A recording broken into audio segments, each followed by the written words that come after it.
Alors, quel est le point unique du préavis de grève que nous avons déposé?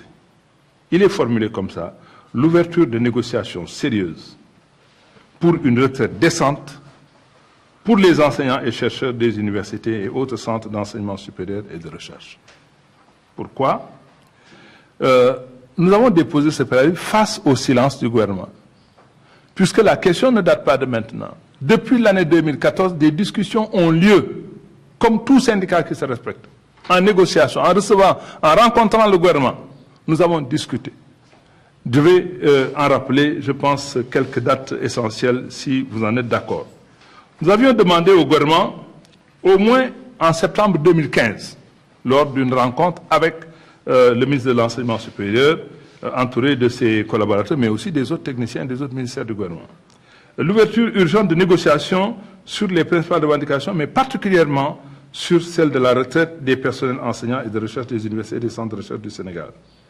Des discussions ont été très suivies. On peut en rappeler quelques dates.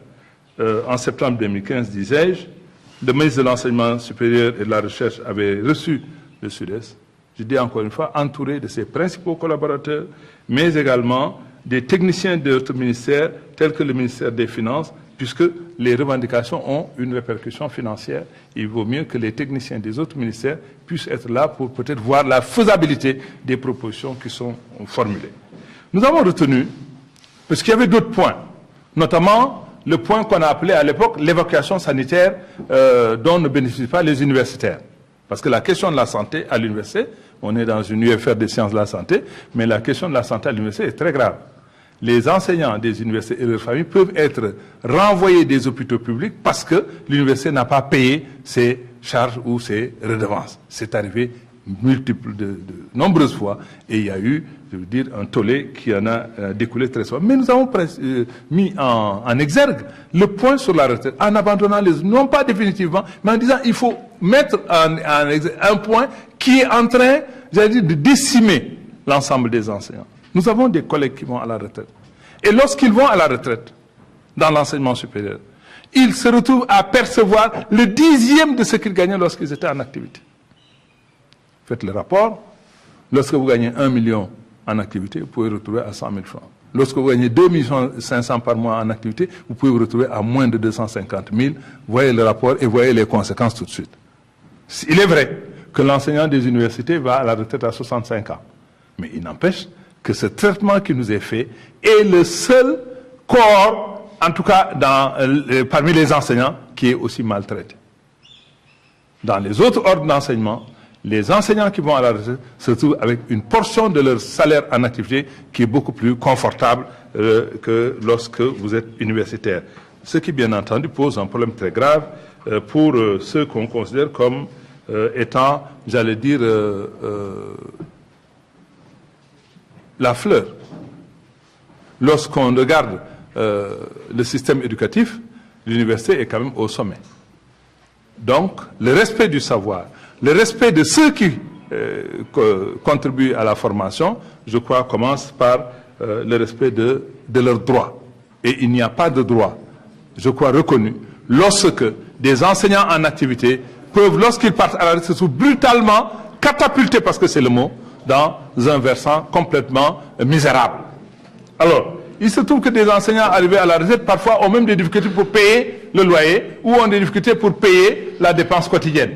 Lorsque, par exemple, comme je le dis, vous gagnez un salaire qui peut être confortable, et qu'à la retraite, vous vous retrouvez dans une condition de misère, où vous avez même des retards de paiement des factures d'électricité et d'eau, et risquez de vous faire couper par ces sociétés-là, qui évidemment n'ont pas de cœur, mais elles ont raison dans le... Alors, pour charger le gouvernement, non seulement nous avons fait ces rencontres-là en septembre 2015, mais le 11 novembre 2015, pour donner quelques dates, le 30 novembre 2015 et le 28 juin 2016 ont été des dates de négociation avec le gouvernement. À l'époque, il était prévu une conférence sociale qui devait régler ces problèmes-là, et le gouvernement s'était engagé, à travers le ministre de l'Enseignement supérieur et les collaborateurs des autres ministères, à apporter le traitement qu'il faut pour que l'enseignant du supérieur qui va à la retraite puisse gagner environ 85% du salaire qu'il gagnait en activité. Évidemment, cela est resté sans suite. La proposition donc d'aller vers la conférence sociale avait été retenue par l'ensemble des acteurs du système, aussi bien les syndicats que les enseignants tout court, mais aussi par les partenaires, le gouvernement. Et on s'est retrouvé finalement, cette conférence sociale qui était prévue en 2016, juillet 2016, n'a eu lieu qu'en avril 2017, c'est celle que j'évoquais tout de suite, la deuxième conférence sociale.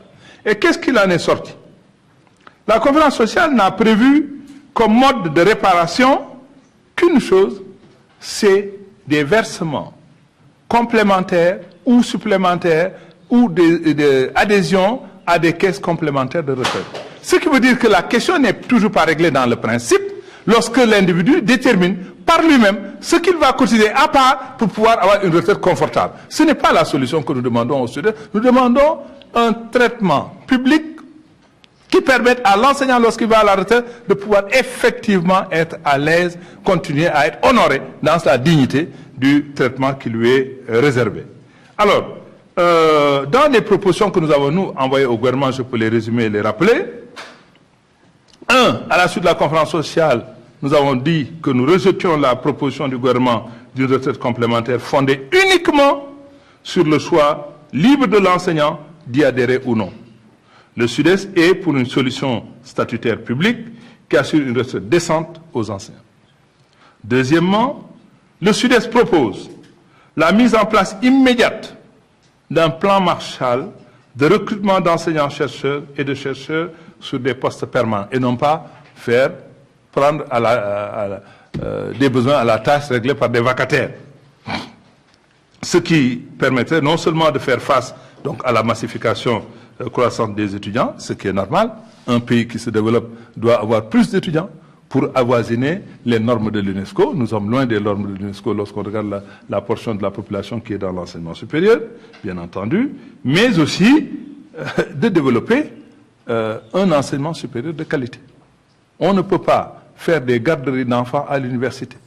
On ne peut pas créer des conditions où les enseignants sont si peu nombreux que la tâche d'enseignement devient diluée, devient, j'allais dire, une tâche routinière qui ne permet pas, en tout cas dans l'enseignement supérieur, de faire ce qui est sa véritable vocation, qui est de développer non seulement le système éducatif, l'enseignement, mais aussi de promouvoir la recherche, parce que l'enseignement supérieur repose sur deux mamelles, c'est l'enseignement, mais c'est aussi la recherche.